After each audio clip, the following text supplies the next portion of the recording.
Hello बच्चों, let's read the question. तो इस क्वेश्चन में हमें बोला गया है कि which of these bones are not a part of axial skeleton, जहाँ पे हमें ऑप्शंस दिए गए A clavicle, B skull, C sternum, D rib है।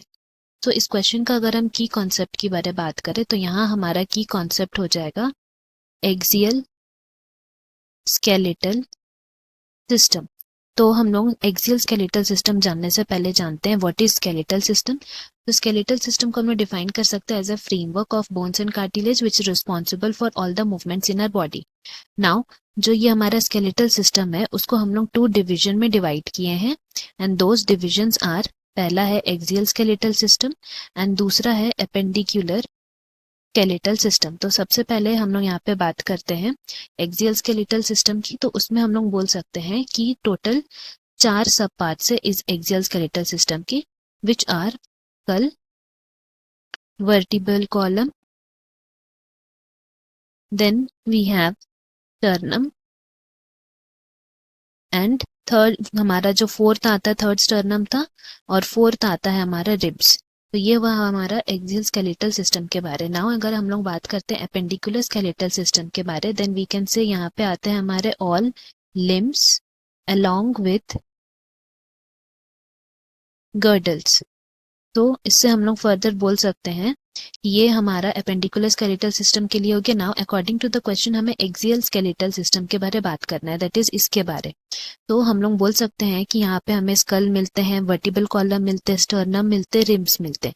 तो जैसे कि हम लोग ऑप्शन में देख सकते हैं स्कल, स्टर्नम, रिब, ये तो तीनों दिया हुआ, दैट इज बी, सी और डी। तो ये हमारा एक्सियल स्केलेटल सिस्टम हो गया। अब बोला है कि इसमें से कौन सा एक्सियल स्केलेटल सिस्टम नहीं है, और जो एक्सियल स्केलेटल सिस्टम नहीं होगा वो ऑटोमेटिकली क्या होगा, एपेंडिकुलर स्केलेटल सिस्टम के अंदर आएगा। सो हम लोग यहाँ एपेंडिकुलर स्केलेटल सिस्टम को और डिटेल्स में जानते हैं। बेसिकली एपेंडिकुलर स्केलेटल सिस्टम में हम लोग क्या पढ़े थे, सब लिम्स एंड गर्डल्स हैं। दैट मीन्स जो अपर लिम्ब है उसको हम लोग नेम किए हैं as forelimb. And similarly अगर हम लोग बात करें यहाँ पे लोअर लिम्ब की, तो लोअर लिम्ब को हम लोग क्या बोले हैं यहाँ पे, हाइंड लिम्ब, जिसमें वेरियस बोन्स प्रेजेंट हैं एंड इन टोटल यहाँ पे 30 बोन्स प्रेजेंट रहते हैं in each limbs, in each limbs में। तो ये हुआ हमारा लिम्स के बारे। नाउ इसमें गर्डल्स भी प्रेजेंट है। तो गर्डल्स के लिए हम लोग बोल सकते हैं कि there are 2 girdles present in it.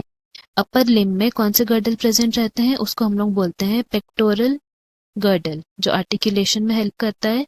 तो ये हमें कहाँ मिलता है, अपर लिम्ब में। तो हम लोग यहाँ लिख सकते हैं pectoral girdle in upper limb. Similarly हमें दूसरा जो गर्डल का नाम है that is named as pelvic girdle, और ये पेल्विक गर्डल हमें कहाँ मिलता है, इन लोअर लिम्ब। तो ये हमारा हो गया pectoral girdle and pelvic girdle. Now in दोनों के भी सब पार्ट्स है, कौन कौन से हैं। अगर हम लोग बात करते हैं पेक्टोरल गर्डल की, देन हम लोग यहाँ लिखते हैं पेक्टोरल गर्डल। तो उसके जो पार्ट्स है वो 2 हैं, दैट इज क्लैविकल और स्कैपुला। वेरेज अगर हम लोग पेल्विक गर्डल की बात करते हैं यहाँ पे, तो पेल्विक गर्डल को हम लोग कॉक्सियल बोन्स ही उसमें प्रेजेंट रहते हैं जो 3 बोन के फ्यूजन से बने होते हैं। सो अगर हम लोग यहाँ पे देखें क्लैविकल स्कैपुला जो है पेक्टोरल गर्डल का पार्ट है which is a part of appendicular skeletal system. तो यहाँ हमारा जो करेक्ट ऑप्शन हो जाएगा A clavicle, which is not a part of axial skeleton. Hope you have understood. Best of luck. Thank you.